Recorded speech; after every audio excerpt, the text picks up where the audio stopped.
After the flood destroyed my factory, my wife left me. I took the same night bus to my motel every day. I always brought the driver a coffee. Tonight, he drove straight past my stop and locked the doors. "Sit down, buddy. I saw your wife paying two guys to wait for you in the alley. Watch this. I'm glad to have you here. Follow this story until the end and comment the city you're watching from so I can see how far my story has reached. I never thought my life would end up like this." 64 years old, sitting in a motel room that smells like disinfectant and broken dreams, watching the neon sign outside flicker on and off like a dying heartbeat. The Sunset Motel isn't the kind of place you choose. It's the kind of place you end up when everything else has been stripped away. 3 months ago, I owned Hartwell Custom Furniture, a business I'd built over 25 years. We specialized in handcrafted dining sets, bedroom furniture that would last generations. I had 12 employees, a workshop that smelled like sawdust and possibility, and a bank account that let me sleep peacefully at night. Then the floods came in March, and the Cumberland River decided to rewrite my story in a single devastating night. I can still remember standing in what used to be my workshop, watermarks reaching halfway up the walls, every piece of equipment rusted beyond repair. The insurance adjuster, a thin man with wire-rimmed glasses, shook his head as he calculated my losses. $300,000 in damage, he said, not looking at me. Unfortunately, flood damage isn't covered under your current policy. That's when I learned the difference between having money and having nothing. It happens faster than you think. Kimberly took the news about as well as I expected. We'd been married 15 years and I thought I knew her. I thought I understood the woman who'd walked down the aisle when she was 24 and I was 49. People whispered about the age difference back then, but I genuinely believed we loved each other. I believed she saw something in me worth staying for. "This is temporary," she said that first week after the flood, her voice tight as she packed her clothes into suitcases. "I just need time to think, Thomas, to figure out what we're going to do." She was standing in our bedroom, the bedroom we'd shared for over a decade, but she wouldn't look at me. Her hands moved quickly, efficiently, like she'd been planning this moment long before the water ever rose. I watched her fold the silk blouses I'd bought her for Christmas, the ones she said made her feel beautiful. "Where will you go?" I asked, though part of me already knew the answer. "My sister's place in Nashville." She paused, a black dress clutched in her hands, "just until we figure this out." That was April 15th. I know because I wrote the date on a napkin and kept it in my wallet, thinking she'd call in a day or two, thinking this was just shock. Just fear talking. I was wrong. The bank took our house on May 3rd. I remember the exact date because it was the same day I realized Kimberly wasn't coming back. Her phone went straight to voicemail. When I called her sister, I got a recording saying the number had been disconnected. By May 10th, I was living in room 17 at the Sunset Motel, paying $250 a week for a space barely larger than my old walk-in closet. The wallpaper was peeling. The carpet had stains I didn't want to identify, and the air conditioning unit rattled like it was breathing its last breath. But it was a roof, and it was all I could afford. The job at Morrison Security came through a temp agency. Night shifts, $8 an hour, watching empty office buildings while the rest of the world slept. It wasn't much, but it gave me $500 a week, enough to keep paying for the motel and buy food from the gas station down the street. That's how I ended up on the number 47 bus every night at 10:30, riding 40 minutes across town to spend 8 hours walking empty hallways. The bus was old, probably from the 1980s, with torn vinyl seats and windows that didn't quite close properly. But the driver was kind. Arthur Clemens was maybe 58, with gray hair that stuck up in the back and laugh lines that suggested he'd found reasons to smile, despite driving a city bus for 30 years. He always wore the same navy blue uniform, always had a thermos of coffee beside his seat, and always greeted every passenger like they mattered. "Evening, Thomas," he'd say when I climbed aboard, exact change in hand. "How you holding up tonight?" Most drivers barely acknowledged passengers. Arthur made eye contact. He remembered names. In a world that had suddenly become cold and indifferent, that small kindness meant more than he could have known. After my first week of taking his bus, I started bringing him coffee from the gas station. Nothing fancy, Just black coffee in a paper cup, maybe $3, including the tip for the night clerk. Arthur's face lit up the first time I handed it to him. "You don't need to do that," he said, but his hands wrapped around the cup like it was precious. "I appreciate it, though. Gets lonely on these late runs." "I know the feeling," I said, and we shared a look that needed no explanation. The routine became the only stable thing in my life. Take the bus at 10:30, give Arthur his coffee, sit in the same seat 3 rows back, watch the city blur past in streaks of yellow and red light. The office building where I worked was downtown, 23 floors of glass and steel that housed an accounting firm, a law practice, and several smaller businesses. My job was simple. Walk the floors every hour, check that doors were locked, make sure nobody was there who shouldn't be. It gave me time to think. Too much time, actually. I'd walk those empty hallways, my footsteps echoing off polished floors, and I'd think about Kimberly, about where she was, what she was doing, whether she ever thought about our 15 years together, whether any of it had been real. She'd call sometimes, maybe once every 2 weeks, always from a different number, always with the same excuse. "I'm still figuring things out, Thomas. I need more time." Her voice sounded different on those calls, harder somehow, like she was reading from a script. I'd ask if we could meet, talk in person, maybe work things out. She'd always have a reason why that wasn't possible. Always something vague about needing space, needing clarity. The last time she called was 3 weeks ago. I was sitting in my motel room, watching a rerun of an old Western on the small television that came with the room. The phone rang and I answered on the second ring, hoping it was her. "Thomas." Her voice was businesslike, almost cold. "I need you to sign some papers." My heart jumped. Maybe this was it. Maybe she wanted to try again, wanted to file something with the insurance company, wanted to start over. What kind of papers? Legal stuff. For the divorce. The words hit like a physical blow. "I'll drop them by your work sometime. The security desk can hold them." Divorce? I could barely get the word out. "Kimberly, we haven't even talked about—" "There's nothing to talk about, Thomas. We both know this is over." Her voice softened slightly, but it felt calculated rather than genuine. "I'm not the same person I was when we got married. People change. Situations change. I could find another job," I said quickly. "Something better. We could start over somewhere new. It's not about money." But even as she said it, I could hear the lie. Everything was about money. Everything had always been about money. "I've already moved on, Thomas. You should too." The line went dead.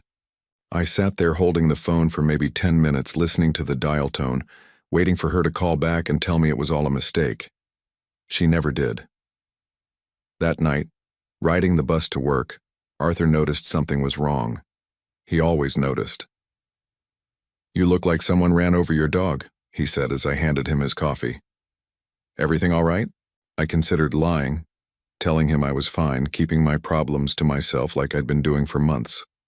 Instead, I found myself saying, "My wife wants a divorce."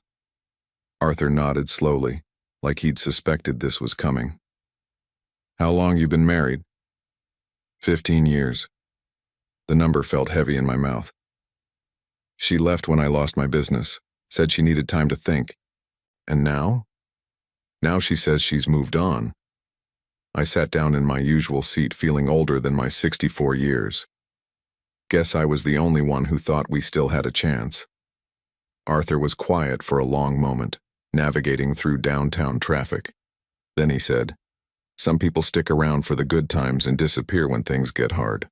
Others stick around through everything. Sounds like you married the wrong kind." The simple truth of it cut deep, but it also felt like permission to stop hoping. Stop waiting for her to come back. Stop believing that love could survive when everything else had failed. But that night, walking the empty corridors of the office building, I couldn't shake the feeling that something wasn't right. Kimberly's call had felt wrong somehow, too scripted, too final. In 15 years of marriage, even during our worst fights, she'd never been that cold, that dismissive. I told myself I was imagining things, that grief was making me paranoid, But as I stood at the security desk looking at my reflection in the dark windows, I couldn't escape the feeling that there was more to this story than she was telling me. The papers she'd mentioned never showed up. Days passed, then weeks, and nothing came to the security desk. When I tried calling the number she'd used, it was disconnected. When I tried her sister's house again, a stranger answered and told me no one by that name lived there. It was like Kimberly had vanished completely, leaving me with questions I couldn't answer and a growing certainty that everything she'd told me was a lie. The feeling started small, like an itch you can't quite reach. I'd be walking to the gas station for my usual dinner, a microwaved sandwich and a bottle of water, and I'd catch a glimpse of someone in my peripheral vision. When I'd turn to look, there'd be no one there. Just shadows and parked cars and the ordinary bustle of people living their lives. At first I chalked it up to stress. Losing everything tends to make a man jumpy, and I figured my nerves were just catching up with the reality of my situation. But after 2 weeks of feeling eyes on me, I started paying closer attention. There was a man in a gray jacket who seemed to be at the gas station every time I stopped by. He'd be browsing the magazines or checking his phone by the coffee machine, always facing away when I looked in his direction. Another man, taller, with a baseball cap pulled low, showed up at the bus stop 3 different evenings. He never got on the bus, just stood there smoking cigarettes until Arthur pulled away. I mentioned it to Arthur one night, trying to keep my voice casual. "You ever notice people acting strange around the bus stops?" Arthur glanced at me in the rearview mirror, his brow furrowed with concern. "Strange how?" "People who show up but don't actually ride the bus, people who seem to be watching." Even saying it out loud made me feel paranoid, like an old man seeing conspiracies where none existed. But Arthur didn't dismiss my concerns. Instead, he was quiet for a long moment, navigating through evening traffic with practiced ease. "You know, Thomas," he said finally, "in 30 years of driving this route, I've learned to pay attention to things that don't fit the pattern. People who stand around bus stops without getting on buses, that's definitely something that doesn't fit." "So you've noticed them too?" "Last week there was a guy at the Morrison building stop, just standing there when I dropped you off, still standing there when I came back through an hour later. Didn't look like he was waiting for anything in particular." Arthur adjusted his mirrors, checking something behind us. "Tonight, there's a dark sedan that's been following us for about 10 minutes, staying back but making the same turns we are." My stomach tightened. "You think someone's following me?" "I think someone wants you to think they're following you. Question is why." Arthur's voice was steady, but I could hear the concern underneath. "You got any idea who might want to keep tabs on you?" The honest answer was no. I was nobody special, just an old man who'd lost his business and his wife working a minimum wage job to pay for a motel room. I had no enemies, no debts significant enough to warrant this kind of attention. But then I thought about Kimberly's phone call, about the cold efficiency in her voice when she'd mentioned divorce papers that never materialized. "My ex-wife called a few weeks ago," I said slowly. "Said she was sending papers for me to sign, legal documents, but nothing ever showed up." Arthur nodded thoughtfully. "What kind of legal documents?" "She didn't specify, just said it was for the divorce." I paused, remembering the conversation more clearly now. "Actually, she asked about my work schedule. Wanted to know which shift I was working when I'd be at the building to receive the papers." "And you told her?" "Yeah, 10:30 to 6:30, 5 nights a week." The realization hit me like cold water. She knows exactly when I'm traveling, exactly which bus I take. Arthur was quiet again, but I could see him checking his mirrors more frequently. "Thomas, I'm going to ask you something, and I want you to think carefully before you answer. In the 15 years you were married to this woman, did she ever show interest in things like life insurance?" The question seemed to come from nowhere, but something in Arthur's tone made me take it seriously. I thought back through the years of our marriage, trying to remember conversations about insurance, about finances, about planning for the future. "She handled most of the paperwork for the business," I said slowly. "Insurance policies, benefits, that kind of thing. Said she was better with details than I was." I paused, a memory surfacing. "Actually, About 6 months before the flood, she suggested we increase my life insurance policy. Said we should protect our future, make sure we were covered if something happened to me. How much? $200,000. It seemed reasonable at the time. I was the primary earner and the business was doing well. She said it would give us peace of mind. I felt a chill that had nothing to do with the air conditioning. You think that's relevant? Arthur didn't answer directly. Instead, he asked, have you signed any papers lately? Anything your wife sent or brought by or asked you to take care of? No. Like I said, the papers she mentioned never showed up. But even as I said it, I remembered something else. 3 weeks ago, a woman had approached me at the gas station, professional looking with a clipboard and a friendly smile. She'd said she was from my old insurance company, updating beneficiary information after my address change. Actually, I said, my mouth suddenly dry, there was someone, a woman with a clipboard, said she was updating my insurance records. I signed some forms, gave her my new address.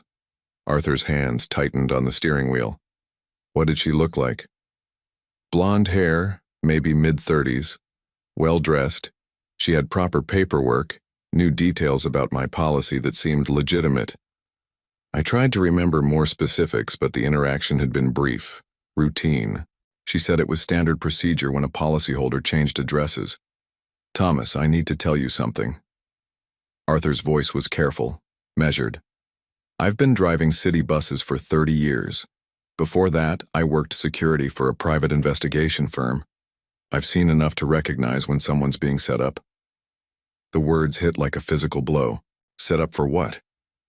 I don't know yet, but between the people watching you, the timing of your wife's phone call, and now this insurance paperwork, someone's been very busy making sure all the pieces are in place for something. Arthur took the exit toward downtown, but instead of heading directly to my building, he took a longer route through side streets. The question is what they're planning and how long we have to figure it out. I sat in stunned silence, trying to process what he was telling me.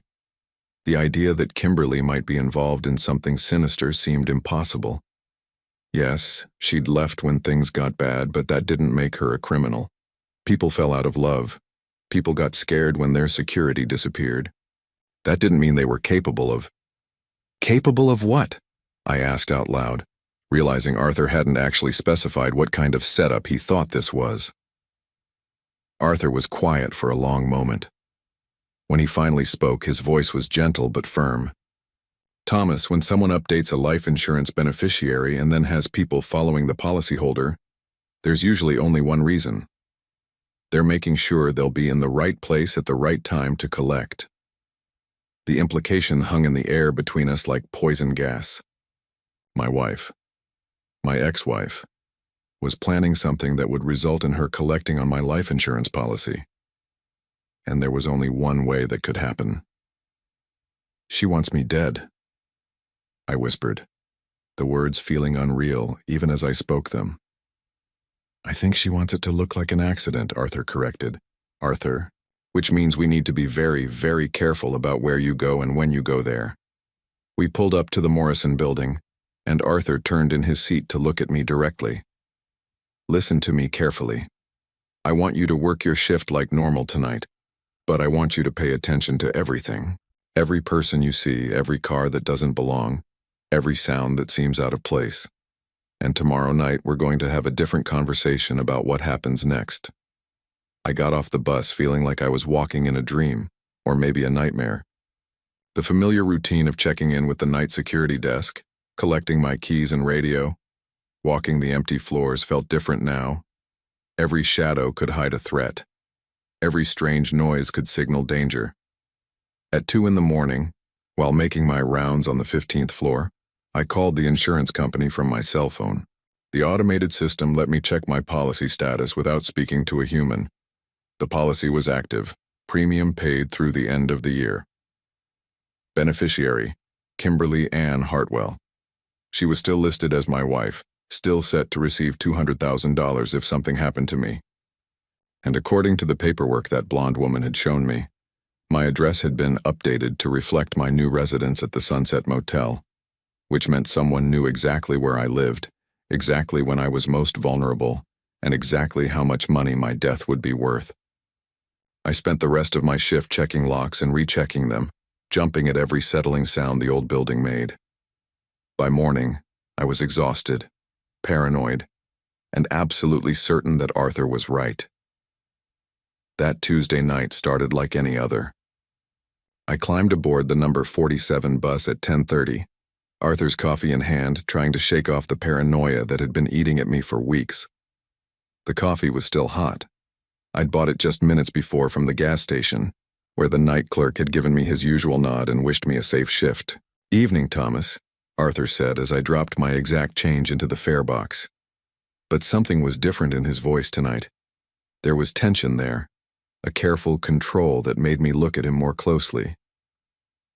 "Everything all right?" I asked, handing him the coffee. Arthur accepted the cup but didn't take his usual appreciative sip. Instead, he set it carefully in the cup holder beside his seat and checked his mirrors with more attention than normal. "Get settled in your usual seat," he said quietly. "We need to talk, but not yet." I made my way to the third row back, the worn vinyl seat creaking under my weight. The bus was nearly empty tonight. Just me, an elderly woman near the front with a bag of groceries, and a young man in headphones slumped against a window. Nothing unusual there. Arthur pulled away from the curb with his typical smooth acceleration, and we merged into the light evening traffic. For the first 15 minutes, everything seemed normal. We made our usual stops, picked up a few passengers, dropped off the grocery woman at her corner. The young man got off near the University District, leaving just me and Arthur and the hum of the diesel engine cutting through the night air. That's when I noticed we weren't following our usual route. Instead of taking Madison Avenue toward downtown, Arthur had turned onto a residential street I'd never seen before. Tree-lined, quiet, with houses that had been built in the 1950s and maintained with obvious care. Porch lights glowed warmly behind neat hedges, and I could see the blue flicker of television screens through curtained windows. "Arthur," I said, leaning forward in my seat, "I think you missed the turn." "No," he said, his voice steady but grim. "I didn't miss anything. Thomas, I need you to listen to me very carefully. We're not going to your building tonight. At least, not the usual way." My stomach tightened. "What do you mean? What?" Arthur pulled the bus over to the side of the quiet street and engaged the parking brake. The air brakes hissed as they locked, and suddenly the only sound was the idle of the engine and the soft whisper of the air conditioning. He turned in his seat to face me, his expression more serious than I'd ever seen it. "About an hour ago, I was finishing my dinner break at the depot. I drove past your motel on my way back to start my shift just to check on things." He paused, choosing his words carefully. "There was a woman in the parking lot, blonde, well-dressed, talking to two men beside a dark sedan." "What kind of men?" "The kind you don't want to meet in a dark alley." Arthur's hands were steady on the steering wheel, but I could see the tension in his shoulders. Big guys, rough-looking. One of them had his hand inside his jacket in a way that suggested he wasn't carrying a wallet. I felt my mouth go dry. "You think it was Kimberly?" "I'm sure it was Kimberly. I got a good look at her when she turned toward the streetlight. Same woman from the photo you showed me last week." Arthur had asked to see a picture of my ex-wife after our conversation about the insurance paperwork. I'd shown him one from my wallet, a snapshot from our 10th anniversary dinner. "She was handing them something, looked like money, and pointing toward your room." The words hit me like ice water. "She was paying them to hurt me." "Thomas, she was paying them to kill you." Arthur's voice was gentle but firm. I watched them for about 10 minutes. They went over the plan 3 times. One man covers the front of the motel, the other waits in the alley behind the building. "They're planning to corner you when you come back from work tomorrow morning." I stared at him, my mind struggling to process what he was telling me. My ex-wife, the woman I'd shared a bed with for 15 years, the woman who'd cried at our wedding, who'd held my hand through her father's funeral, had hired men to murder me. "How can you be sure that's what they were planning?" Arthur reached into his shirt pocket and pulled out a small digital recorder. "Because I parked close enough to hear every word."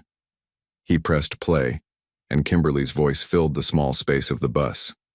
It was her, unmistakably, but there was a coldness in her tone that I'd never heard before. He gets back to the motel every morning at 7:15. Takes the same route through the alley because the front entrance is usually crowded with the breakfast crowd from the diner next door. A man's voice, gravelly and impatient. You sure he'll have the route tomorrow?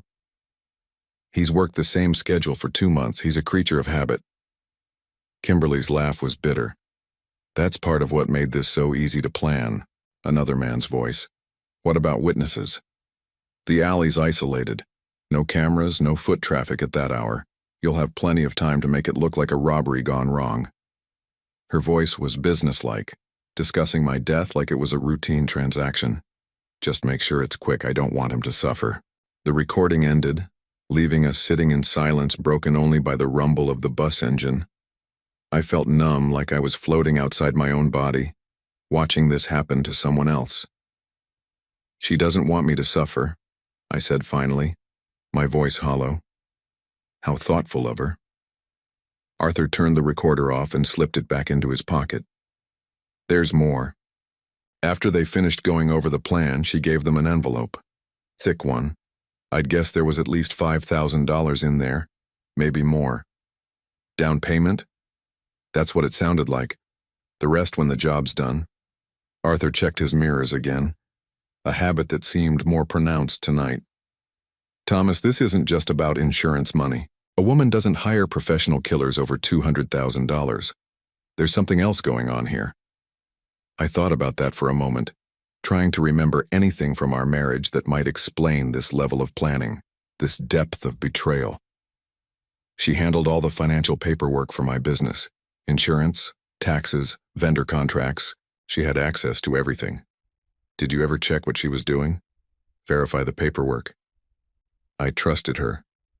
The words tasted bitter now. She was my wife. I thought she was protecting our interests. Arthur nodded grimly.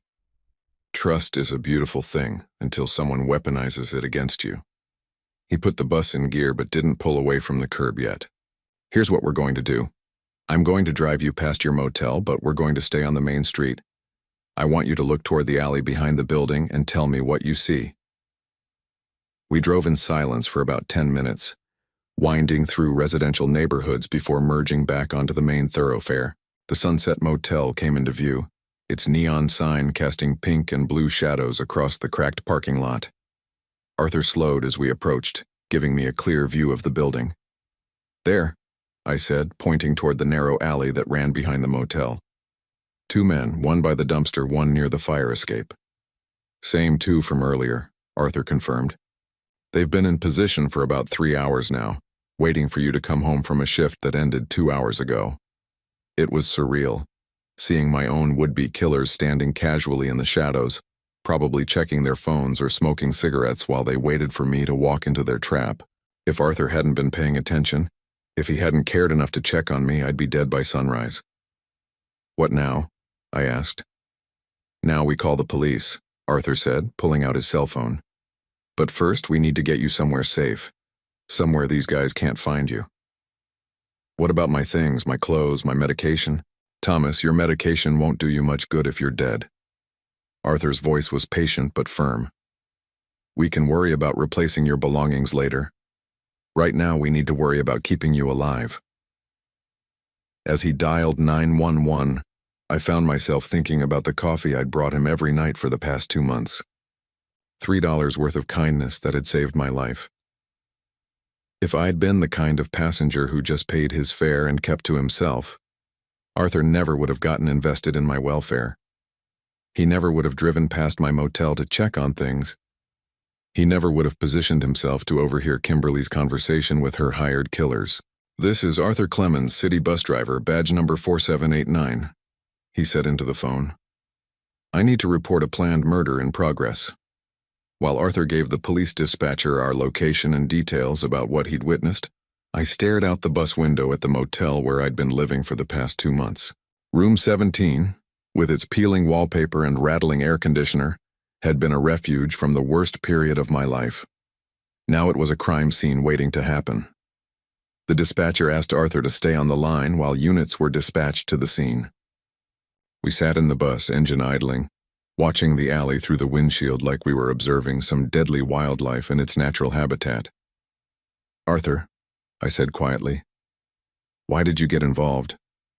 Most people would have minded their own business. He was quiet for a moment, considering the question. "About 5 years ago, my wife died. Cancer. Long battle. Lot of pain." His voice was steady, but I could hear the old grief underneath. For months after the funeral, I was going through the motions. Working my shifts, going home to an empty house, not really living. "What changed?" "A passenger, old guy, probably about your age, rode my bus every Tuesday for his dialysis treatments. One Tuesday, he didn't show up. Next week, same thing. Third week, I drove by his apartment building after my shift just to check." Arthur paused, watching as police cars began arriving at the motel, their lights flashing but sirens silent. "Found him dead on his kitchen floor. Heart attack. Been there for over a week." I felt a chill that had nothing to do with the air conditioning. The thing was, if I'd checked on him that first Tuesday, if I'd cared enough to make sure he was okay, he might have lived, might have gotten help in time. Arthur turned to look at me. I decided that night I wasn't going to let anyone else die alone if there was something I could do to prevent it. Through the windshield, we watched as police officers surrounded the two men in the alley. Even from this distance, I could see the moment they realized they'd been caught. No dramatic chase, no gunfire. Just the quiet efficiency of professionals who'd been outmaneuvered by a bus driver who cared enough to pay attention. "They're going to want to talk to you," Arthur said as more police cars arrived. "Going to want your statement about the insurance policy, about your wife's behavior, about everything that led up to this. Will you stay with me?" "As long as you need me to." I watched as the police led the two men away in handcuffs, and I realized that tomorrow morning I'd wake up alive. Not because I was smart or strong or lucky, but because a stranger had decided my life was worth protecting. "Arthur," I said, "I don't know how to thank you." He handed me his coffee cup, still warm, still untouched from when I'd given it to him hours earlier. "Drink this," he said with a small smile. "We're going to be here for a while." Detective Sarah Martinez had the kind of steady, professional demeanor that made you feel like you were in capable hands. She was maybe 45, with graying hair pulled back in a practical ponytail and eyes that seemed to see everything without judging any of it. When she interviewed me at the police station that morning, she listened to my story with the patience of someone who'd heard stranger things than a 64-year-old man's wife trying to have him killed for insurance money. "Mr. Hartwell," she said, setting down her coffee cup and opening a thick file folder. "I need you to understand that what we've uncovered goes significantly beyond what Mr. Clemens witnessed last night." Arthur sat beside me in the small interview room, having refused to leave despite my insistence that he'd done enough already. The recording device on the table between us hummed quietly as Detective Martinez organized her paperwork. The two men we arrested last night were very cooperative once they realized they were facing conspiracy to commit murder charges. Turns out, killing people for money loses its appeal when you're looking at life in prison. She pulled out a stack of photographs. James Riley and Marcus Webb. Both have extensive criminal records. Robbery, assault, weapons charges, professional muscle for hire. The photos showed the men I'd seen in the alley, but looking at their faces in bright light made the reality of what had almost happened hit home. These weren't desperate amateurs. They were experienced killers who'd been paid to end my life. "How much did she pay them?" I asked. $10,000 total. 5 up front, 5 when the job was completed. Detective Martinez's voice was matter-of-fact, but I could see sympathy in her eyes. "For these two, that's a fairly standard rate for what they call a clean removal." Arthur shifted in his chair beside me. "You said this goes beyond what I witnessed. What else did you find?" Detective Martinez pulled out another set of documents. "We executed a search warrant on Mrs. Hartwell's residence this morning. What we found suggests this has been in the works for quite some time." She spread several papers across the table. Even upside down, I could recognize my own signature on multiple documents. Insurance forms, beneficiary updates, address changes, all bearing my name, but none of which I remembered signing. "She's been forging your signature for at least 6 months," the detective explained. Not just for the life insurance policy, but for several other documents as well. A loan application using your business as collateral, a credit card in your name with a $15,000 limit, a second mortgage on your house that you knew nothing about. The room seemed to tilt around me. A second mortgage? Taken out 3 weeks before the flood destroyed your business. $50,000 with you listed as the sole borrower. Detective Martinez's voice was gentle but relentless. The timing suggests she knew about the flood risk before you did. Arthur leaned forward. How could she know that? We're still investigating, but preliminary evidence suggests she had access to weather reports and flood projections through a contact at the County Emergency Management Office. Someone who was feeding her information about potential flood zones in exchange for money. I felt sick. She knew the flood was coming and she didn't warn me. It appears she wanted your business to be destroyed, Mr. Hartwell. The insurance policy on the building specifically excluded flood damage, which she would have known when she helped you select the coverage. But your life insurance policy had no such exclusions. The full scope of her betrayal was starting to come into focus, and it was worse than anything I'd imagined. She's been planning this for months. Longer than that. Detective Martinez pulled out another document. We found records showing she's been in contact with Mr. Riley and Mr. Webb for almost a year. Text messages, phone calls, even a few in-person meetings. She's been building toward this for a very long time. Arthur's voice was tight with anger. What was her endgame? Kill Thomas? Collect the insurance money and disappear? Actually, it was more sophisticated than that. She's been building a new identity for herself in Nashville. New social security number, new background history, even a fake employment record. Once she collected the life insurance payout, she was planning to disappear completely. New name, new life, no trace of Kimberly Hartwell ever existing. I stared at the documents spread across the table. My wife's handwriting mingled with my forged signature on papers that were designed to destroy my life and fund her escape. 15 years of marriage, and I'd been nothing more than a long-term investment that had finally matured. Where is she now? I asked. That's the interesting part. Detective Martinez's expression grew more serious. When we went to arrest her this morning, she wasn't at her sister's house in Nashville. According to the sister, Kimberly left yesterday evening and didn't say where she was going. A chill ran down my spine. She knows the plan failed. We think so. The men we arrested last night were supposed to check in with her by 6 this morning. When they didn't, she probably realized something had gone wrong. The detective paused, checking her notes. We've put out a BOLO alert for her vehicle, and we've frozen her bank accounts. She can't get far without money. Arthur frowned. Unless she has cash hidden somewhere, which she does. Detective Martinez pulled out bank statements. Over the past 6 months, she's been withdrawing large amounts of cash from accounts tied to the loans she took out in your name, Mr. Hartwell. We estimate she has access to at least $30,000 in untraceable currency. The betrayal kept getting deeper. Not only had she planned to kill me, but she'd been stealing from me for months to fund her escape plan.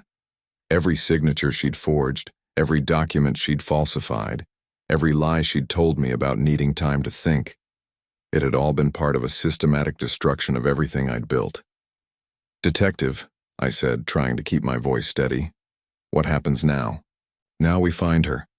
And in the meantime, you're going to need somewhere safe to stay. She's already proven she's willing to hire killers, and $30,000 can buy a lot of determination. Arthur spoke up before I could respond. He can stay with me. I've got a spare room and I'm retired military. I know how to watch for trouble. I turned to look at him, overwhelmed by his continued generosity. Arthur, you've already done so much. Thomas, this isn't charity. It's what decent people do for each other. His voice was firm but kind. Besides, I've got a feeling this isn't over yet. He was right. At 2 o'clock that afternoon, while Arthur and I were eating lunch at his kitchen table, Detective Martinez called with an update. They'd found Kimberly's car abandoned at a bus station 40 miles outside the city. Security cameras showed her boarding a Greyhound bus to Atlanta. But when police met the bus at its destination, she wasn't on it. She could be anywhere by now, the detective said over the phone, her frustration evident. She planned this escape route as carefully as she planned everything else. What about the men she hired? I asked. Are they talking? They're singing like canaries, hoping to get reduced sentences. But here's the thing, Mr. Hartwell. They weren't the only ones she contacted. According to their statements, she had backup plans in case they failed. Other people she could call. Other ways to complete the job. My blood ran cold. She's not giving up. Probably not. Women like Kimberly Hartwell don't invest a year of planning just to walk away when the first attempt fails. She's likely regrouping, trying to figure out a new approach. After Detective Martinez hung up, Arthur and I sat in his kitchen in thoughtful silence. His house was small but comfortable, filled with the kind of furniture that suggested a man who'd lived alone for a while but still cared about making his space feel like home. Through the window I could see his neighbor working in a garden, an ordinary scene of suburban peace that felt surreal after the events of the last 24 hours. Arthur, I said finally, why didn't I see this coming? 15 years of marriage, and I never suspected she was capable of something like this. Arthur refilled our coffee cups, considering the question, because you're not capable of something like this. People like us, we assume other people think the way we do. We can't imagine the kind of long-term deception she pulled off because we'd never be able to live with ourselves if we did something like that. But there had to be signs, things I should have noticed. Probably, but recognizing evil requires thinking like evil, and that's not necessarily a bad thing that you couldn't do that. Arthur sat back down, studying my face. The question now isn't how you missed the signs.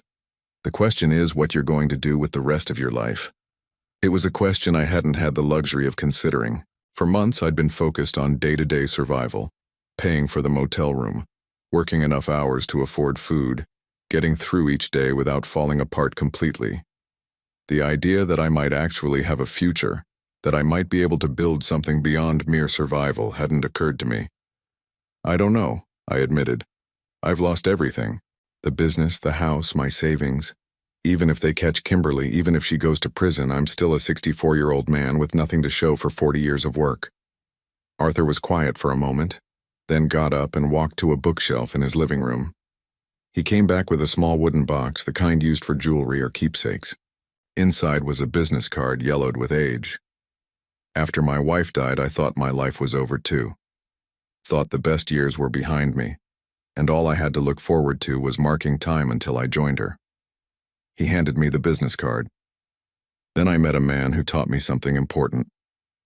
The card read, Clemens & Associates, Custom Furniture Restoration, in smaller print, specializing in antique repair and refinishing. I looked up at Arthur, confused. You restore furniture? I learned how from a master craftsman who taught me that broken things aren't worthless. They just need someone who knows how to fix them properly. Arthur's voice was steady, but there was something deeper underneath. Thomas, you've been treating yourself like you're broken beyond repair. But what if you're just damaged goods that need the right kind of attention? I thought about that while Arthur prepared dinner, a simple meal of grilled chicken and vegetables that tasted better than anything I'd eaten in months. As we ate, he told me about his furniture restoration business, how he'd started it as a hobby after his wife's death, and gradually built it into something that brought him both income and satisfaction. The thing about restoration work, he said, is that you can't rush it. You have to respect the original craftsmanship, understand what made the piece valuable in the first place, then carefully repair the damage without destroying the character that made it worth saving. You're talking about more than furniture, aren't you? Arthur smiled. Maybe. But I'm also talking about the fact that I could use a business partner, someone who understands woodworking, someone who knows how to build things that last. The offer hung in the air between us like a lifeline I was afraid to grab. After everything that had happened, after all the betrayal and loss and fear, the idea that someone might actually want to work with me, might see value in what I could contribute, seemed too good to be true. Arthur, I appreciate what you're trying to do, but I don't have any money to invest. No tools, no workspace, nothing to contribute except 40 years of experience building furniture that people wanted to keep in their families for generations. Arthur interrupted gently. Thomas, I don't need your money, I need your expertise. I need someone who understands wood and craftsmanship and what it takes to create something beautiful. As we cleaned up the dishes, my phone rang. Detective Martinez again, this time with news that made my knees weak with relief and terror in equal measure. "We found her," she said without preamble. Kimberly Hartwell was arrested 2 hours ago at a bus station in Birmingham, Alabama. She was carrying a fake ID and $28,000 in cash. Is she talking? Not yet, but she will. We have enough evidence to put her away for a very long time, Mr. Hartwell. Conspiracy to commit murder, insurance fraud, identity theft, forgery. She's looking at 25 years to life without the possibility of parole.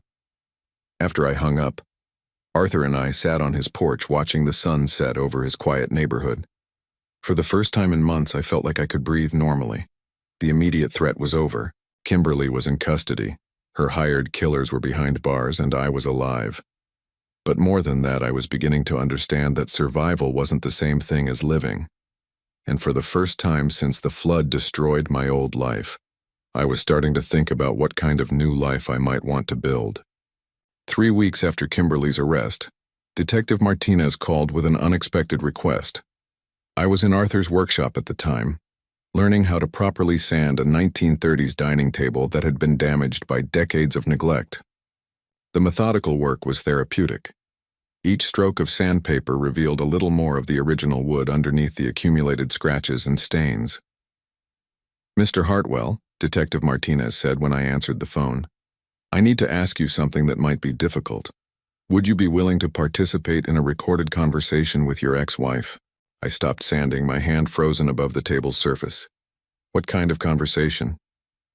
"She's finally agreed to cooperate with our investigation, but only if she can speak to you first. Her lawyer says she has things she needs to explain, things that might help you understand why this happened." Arthur looked up from the antique armoire he was restoring, his expression concerned. He'd been protective of me since the night he'd saved my life, almost paternal in his attention to my well-being. I knew he wouldn't like the idea of me facing Kimberly again. "Is it safe?" I asked. "Completely. She's in custody, the conversation would be recorded, and there would be guards present. You'd be separated by reinforced glass." Detective Martinez paused. "I should tell you, Mr. Hartwell, that you're under no obligation to do this, but sometimes these conversations help victims find closure." Closure. I thought about that word as I looked around Arthur's workshop. In the past 3 weeks, working with my hands again had started to heal something inside me that I hadn't even realized was broken. The smell of wood polish, the satisfaction of bringing damaged furniture back to life, the quiet companionship of working alongside someone who understood craftsmanship. It was slowly rebuilding my sense of purpose. But underneath that healing, questions remained. Why had Kimberly chosen this path? When had our marriage become a death sentence? What had I done, or failed to do, that made killing me seem like her best option? "I'll do it," I said. Arthur shook his head. "Thomas, you don't need to put yourself through that. Some answers aren't worth the pain of getting them. Maybe not, but I need to try." The county jail was a modern facility built from concrete and steel, designed more for function than comfort. Detective Martinez met me in the parking lot, along with a victim's advocate named Mrs. Chen, who explained what to expect during the conversation. "She may try to manipulate you," Mrs. Chen warned as we walked through the security checkpoint. "People facing lengthy prison sentences often attempt to shift blame or generate sympathy. Remember that you're here by choice, and you can end the conversation at any time." The visiting room was smaller than I'd expected, divided down the middle by a wall of reinforced glass with built-in phones for communication. On my side were molded plastic chairs bolted to the floor. On the other side, Kimberly sat waiting. She looked different than I remembered. Thinner, paler, with her blonde hair pulled back in a simple ponytail instead of the elaborate styles she'd favored during our marriage. The orange jumpsuit made her look younger somehow, vulnerable in a way that was probably calculated to generate exactly that impression. When she saw me, her eyes filled with tears. Real ones, as far as I could tell, though after everything that had happened, I no longer trusted my ability to distinguish between genuine emotion and performance. I picked up the phone on my side of the glass. "Hello, Kimberly." "Thomas." Her voice was soft, shaking slightly. "Thank you for coming. I wasn't sure you would. I almost didn't." She nodded, wiping her eyes with the back of her hand. "I know you must hate me. I know you must think I'm a monster." I looked at her through the glass, this woman I'd shared a bed with for 15 years, and tried to feel something. Anger, hurt, betrayal, any of the emotions I'd expected to experience. Instead, I felt mostly sadness. Sadness for the time wasted, for the trust destroyed, for the person she'd apparently never been. "I don't hate you," I said honestly, "but I don't understand you either. That's why I'm here." Kimberly took a shaky breath. "It started small, Thomas. Little lies, little deceits. I told myself I was protecting you from things you didn't need to worry about." "What kind of things?" "Money problems. I was gambling, online poker mostly, and I'd gotten in deeper than I could handle. At first I used my own credit cards, then our joint account. When that wasn't enough, I started forging your signature on loan applications. I remembered Detective Martinez showing me the paperwork, my signature reproduced with practiced precision on documents I'd never seen." "How long were you stealing from me?" 3 years. The admission came out in a whisper. "By the time I realized how bad it had gotten, I owed almost $100,000 to people who don't accept payment plans. $100,000. Our entire savings account, the equity in our home, probably more. I thought about all the times she'd handled our finances, all the statements she'd said she'd review, all the trust I'd placed in her to manage our life together. Why didn't you tell me? We could have worked something out, found a way to deal with it." Kimberly laughed, but there was no humor in it. "With what money, Thomas? Your business was barely breaking even. We were already stretched thin with the mortgage and bills. If you'd known how much I owed, you would have left me. So instead, you decided to have me killed." "No." The word came out sharp, desperate. "That wasn't the plan. Not at first. I thought the flood would solve everything." I felt my stomach turn cold. "You knew about the flood before it happened." "I had a friend at the county emergency office. He told me about the weather patterns, about the risk assessment for our area. I knew there was a good chance the river would overflow in March." Her voice became clinical, detached. "I checked our insurance policies. The business was covered for flood damage, but our personal property wasn't. I thought if we lost the house but kept the business insurance payout, we could start over somewhere new."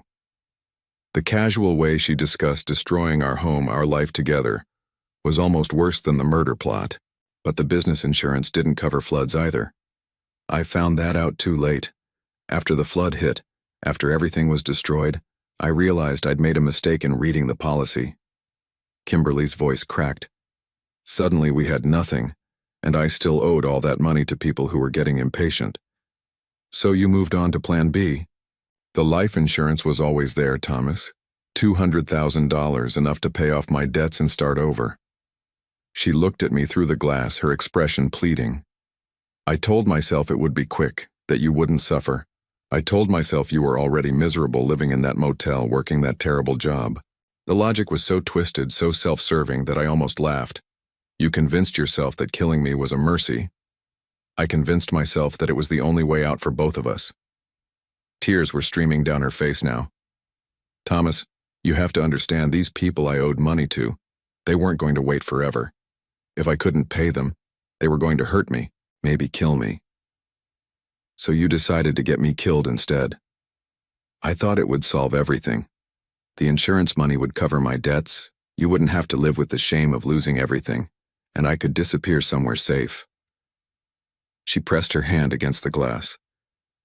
"I know how it sounds, but in my mind it was the best solution for everyone." I stared at her through the reinforced glass, trying to reconcile this calculating stranger with the woman who used to cry during sad movies, who'd held me when my father died, who'd promised to love me in sickness and in health until death do us part. Apparently she'd taken that last part more literally than I'd realized. "What about the forgeries? The fake insurance paperwork? How long were you planning this?" Kimberly wiped her nose with a tissue.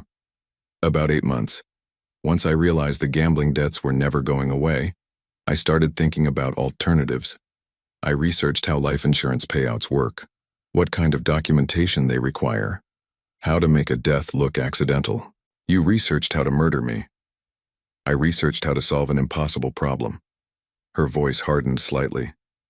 Thomas, you weren't listening to me during those last few months of our marriage. You were so focused on the business, so absorbed in your own world that you didn't notice I was drowning. And there it was, the shift Detective Martinez had warned me about, the attempt to make this partially my fault, to suggest that if I'd been a better husband, she wouldn't have been forced to plan my murder. So this is my fault for not noticing you were stealing from me and planning to have me killed? No, that's not what I meant. What did you mean, Kimberly? She was quiet for a long moment, her hand still pressed against the glass between us. When she spoke again, her voice was different, smaller, defeated. I meant that I'm sorry. I meant that I destroyed everything good in my life because I was too proud to ask for help and too scared to face the consequences of my mistakes. She looked directly at me for the first time since I'd sat down. I meant that you deserve better than a wife who saw killing you as a solution to her problems. The conversation lasted another 20 minutes, but nothing else she said mattered much. She answered my questions about the details. How she'd found the men she hired, how she'd planned to collect the insurance money, where she'd intended to go afterward. But the essential truth was simple. She'd been in trouble, and rather than face it honestly, she'd chosen to eliminate the person who trusted her most. When I hung up the phone and walked out of the visiting room, Detective Martinez was waiting with the paperwork for me to sign. My statement about the conversation would be part of the evidence used in her sentencing hearing. "How do you feel?" Mrs. Chen asked as we walked back to the parking lot. "Empty," I said honestly. "I thought I'd feel angry or betrayed or something dramatic. Instead, I just feel like I wasted 15 years of my life with someone I never really knew." "That's not uncommon," she said gently. "Sometimes the hardest part of these situations is accepting that the person we thought we loved was never real to begin with." Arthur was waiting in his truck when I came out of the building. He'd insisted on driving me to the jail, saying he didn't want me to be alone afterward. As we drove back to his house, I told him about the conversation, about Kimberly's explanations and justifications and apologies. "Do you believe her?" he asked when I finished.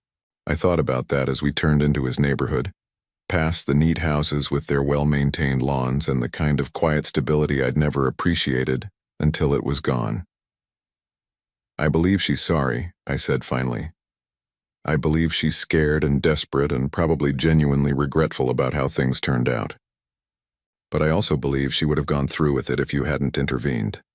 I believe she would have collected that insurance money and slept just fine in her new life while I was buried in some cheap cemetery."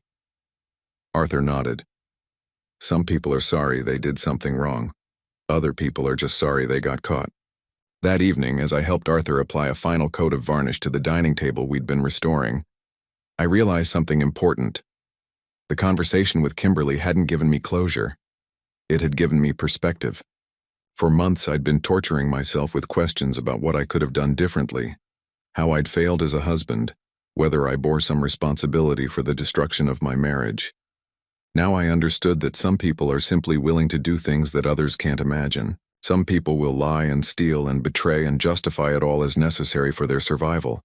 And recognizing that truth wasn't defeat. It was liberation. "Arthur," I said as we cleaned our brushes, "tell me more about this business partnership you mentioned." He smiled, and I saw something in his expression that I'd been seeing more often lately: hope. "I was thinking we could call it Second Chance's Furniture Restoration. What do you think?" 8 months after Kimberly was sentenced to 25 years without the possibility of parole, I stood in the workshop that Arthur and I had built together, running my hand along the smooth surface of a restored Victorian writing desk. The wood gleamed under the fluorescent lights, every scratch and water stain carefully removed, every joint reinforced, every detail returned to its original beauty. Second chances. Furniture restoration had started in Arthur's garage, but word of our work had spread through the community faster than either of us had expected. People brought us family heirlooms that had been damaged by time or neglect, pieces that held memories too precious to discard but too broken to use. We gave them back their functionality and their dignity, and in return, we found something we'd both been missing: purpose. The insurance investigation had eventually uncovered most of the money Kimberly had stolen from me. Not all of it. Some had been lost to her gambling, some spent on planning my murder, but enough to give me a foundation for starting over. Combined with Arthur's savings and the income from our restoration work, we'd been able to lease a proper workshop space and purchase the tools we needed to do the job right. I was adjusting the hardware on an antique armoire when Arthur called from the front of the shop. "Thomas, someone here to see you." I set down my screwdriver and walked to the front room, where we displayed finished pieces and met with customers. A woman in her 50s stood admiring a refinished oak dining table, her fingers tracing the restored carving along its edge. "Mr. Hartwell." She turned when she heard my footsteps. "My name is Carol Brennan. Detective Martinez gave me your information." I recognized the name from news reports. Carol's husband had been killed in an apparent robbery 6 months earlier, but police had recently arrested his business partner in connection with the murder. Like me, she'd discovered that someone she trusted had been planning her family's destruction. "Detective Martinez said you might understand what I'm going through," Carol continued, her voice carefully controlled. "She said you'd survived something similar." Arthur appeared from the back room, wiping his hands on a shop rag. He'd become expert at reading my moods, knowing when I needed support and when I needed space to handle things myself. This felt like a moment for support. "Would you like some coffee?" Arthur offered. We were just taking a break anyway. The three of us sat in the small office space we'd created in one corner of the workshop. Carol told us her story, how her husband's business partner had been embezzling money for years, how the man had killed her husband to prevent discovery of the theft, how she'd learned that the person offering comfort during her grief had been the one who'd caused it. "The worst part," she said, accepting a cup of coffee from Arthur, "is how stupid I feel. Everyone keeps telling me it wasn't my fault, that I couldn't have known, but I keep thinking there must have been signs I missed." I understood exactly what she meant. For months after Kimberly's arrest, I'd tormented myself with the same questions. How had I failed to see the woman I'd married for who she really was? What kind of husband doesn't notice that his wife is stealing from him and planning his murder? "The signs were there," I said honestly. "Looking back, I can see them clearly. But the reason I missed them wasn't because I was stupid or naive. It was because I'm not capable of that level of deception myself, so I couldn't imagine someone else being capable of it." Carol nodded, tears starting in her eyes. "People keep saying I should feel angry, but mostly I just feel lost. Like everything I thought I knew about my life was a lie." "Some of it probably was," Arthur said gently. "But not all of it. The love you felt was real. The memories you made were real. The person you thought you were married to, that person existed in your mind and heart even if they didn't exist in reality." Over the next hour, Carol told us about the financial investigation, the arrest, the upcoming trial. Her husband's business partner had stolen over $300,000 from their company, money that should have secured their retirement. Now she was facing not only the loss of her husband, but the loss of their financial security. "I don't know how to start over," she admitted. "I'm 53 years old. I haven't worked outside the home in 20 years. I don't even know who I am without him." I thought about that question, about the difference between starting over and continuing forward. 6 months ago, I'd thought my life was essentially finished. 64 years old, no money, no home, no prospects, betrayed by the person I'd trusted most.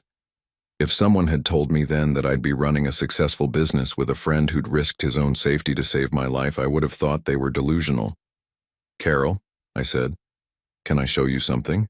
I led her to the back of the workshop, where we kept the pieces that were in various stages of restoration.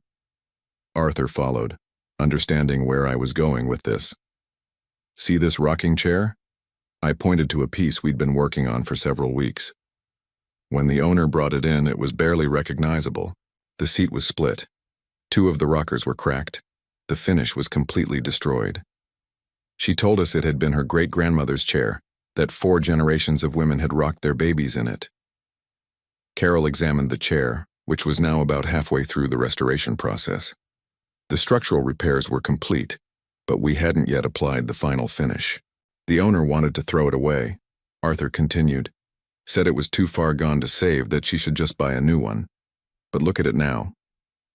The chair was beautiful, its original craftsmanship revealed through careful repair and attention. The wood grain that had been hidden under decades of damage was now visible, and the elegant curves of its design were once again apparent. It's not the same chair it was when it was first made, I explained. Some of the wood had to be replaced, some of the joints had to be rebuilt entirely. But it's still fundamentally the same piece, still capable of serving its purpose, still valuable to the family that owns it. Carol ran her hand along the arm of the chair, understanding the metaphor. You're saying I can be repaired. I'm saying you're not as broken as you think you are, Arthur said. Damaged, yes. Changed, absolutely. But not beyond repair. We talked for another half hour about practical matters, financial planning, career possibilities, support groups for people who'd survived similar betrayals. Carol had a college degree in accounting that she'd never used professionally, skills that could translate into employment if she was willing to update her training. Detective Martinez mentioned that you might be looking for someone to help with bookkeeping, Carol said as she prepared to leave. I know my situation makes me less than ideal, but actually, I interrupted, it makes you exactly ideal. We need someone who understands what it's like to have your trust betrayed, someone who won't take advantage of the faith we're placing in them. Arthur nodded. Someone who knows that second chances are precious things, not to be wasted. We agreed that Carol would start part-time, handling our invoicing and customer records while she took evening classes to update her accounting skills. It wasn't a permanent solution to her problems, but it was a beginning, a way to start rebuilding her life one small step at a time. After Carol left, Arthur and I returned to our respective projects. He was working on a mahogany sideboard that had been water damaged in a basement flood. I continued with the Victorian writing desk, carefully adjusting each piece of brass hardware until it operated with the smooth precision the original craftsman had intended. You know, Arthur said after we'd worked in comfortable silence for a while, I never told you what made me start paying attention to you on the bus. I looked up from my work, curious. In the months we'd been friends and business partners, Arthur had shared many stories about his life, but he'd never explained what had prompted him to get involved in my situation. It was the coffee, he said, applying wood stain with careful, even strokes. Not just that you brought it, but the way you brought it. Like it mattered to you whether I had a good night or a bad one. Most passengers, they get on, they pay their fare, they ignore the driver. You made eye contact, you asked how I was doing. You treated me like a person instead of just a service. I thought about those nights on the bus, how Arthur's kindness had been the only bright spot in my increasingly dark world. I'd brought him coffee because it was the only way I could think of to return some small measure of the humanity he'd shown me. $3 worth of coffee, I said, shaking my head in amazement. That's what saved my life. No, Arthur corrected gently. Treating another human being with basic decency is what saved your life. The coffee was just how you chose to express it.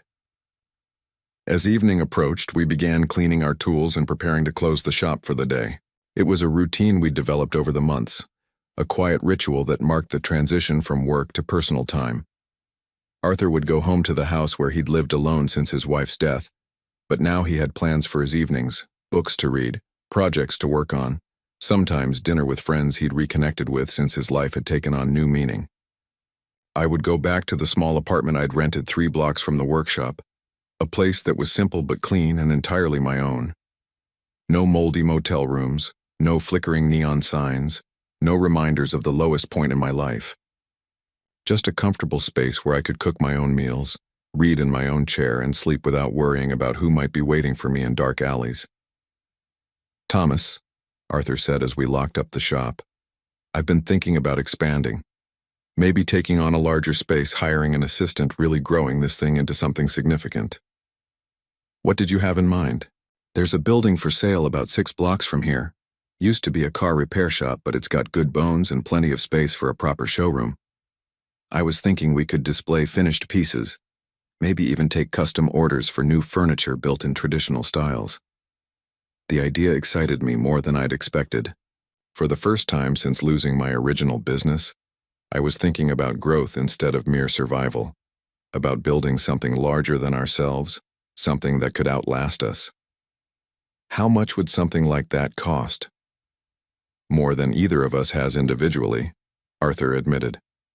But together, with the business credit we've established and the reputation we're building, I think we could make it work. As we walked to our respective vehicles, I thought about the strange path that had brought us to this moment.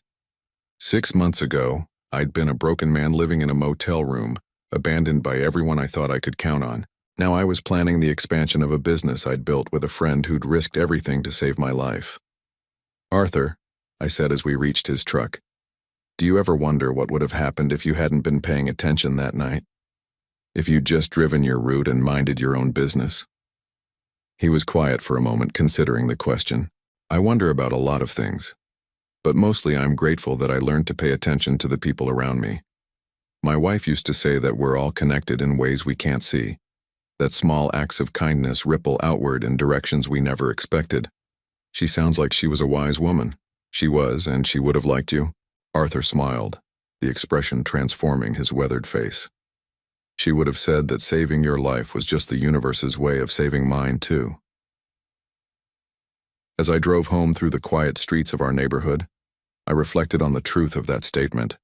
Arthur had saved my life in the most literal sense, but in the process he'd also given his own life new meaning. Our friendship, our business partnership, our shared commitment to restoration and second chances, it had transformed both of us.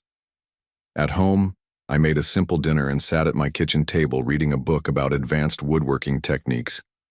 Outside my window, I could see the lights of other apartments, other lives being lived with ordinary purpose and quiet satisfaction. For the first time in years, I felt like I belonged in that ordinary world. My phone rang as I was getting ready for bed. The caller ID showed a number I didn't recognize, and for a brief moment, I felt an echo of the old fear. But Kimberly was in prison, her conspirators were behind bars, and the threats to my life were over. "Mr. Hartwell?" The voice belonged to a young woman, nervous but determined. "My name is Janet Morrison. I got your number from Carol Brennan. She said you might be able to help me." Another referral, another person whose life had been shattered by betrayal and who was looking for guidance on how to pick up the pieces. I listened as Janet told me about her situation. A business partner who'd been embezzling, a discovery that had cost her both her livelihood and her faith in her own judgment. "Carol said you understood what it was like to start over after something like this," Janet said. "She said you'd found a way to build something new from the wreckage." I looked around my small apartment, thinking about the workshop where Arthur and I created beautiful things from damaged materials, thinking about the expansion we were planning, thinking about the life I'd built from the ashes of everything I'd lost. "Janet," I said, "why don't you come by the shop tomorrow afternoon? I'd like you to meet my business partner, and I think we might be able to show you something that will help you understand what's possible when you refuse to let betrayal define your future." After I hung up the phone, I sat quietly in my living room for a few minutes, listening to the sounds of the city settling into sleep around me. Somewhere out there, Kimberly was lying on a narrow bunk in a prison cell, probably staring at the ceiling and thinking about the choices that had brought her to that place. I felt sorry for her in a distant way, the same kind of sadness I might feel for a stranger who'd made catastrophically bad decisions. But I didn't think about her much anymore. My focus was on tomorrow, on the new project Arthur and I would start, on the people who would come to us seeking restoration and second chances, on the life I was building one careful decision at a time.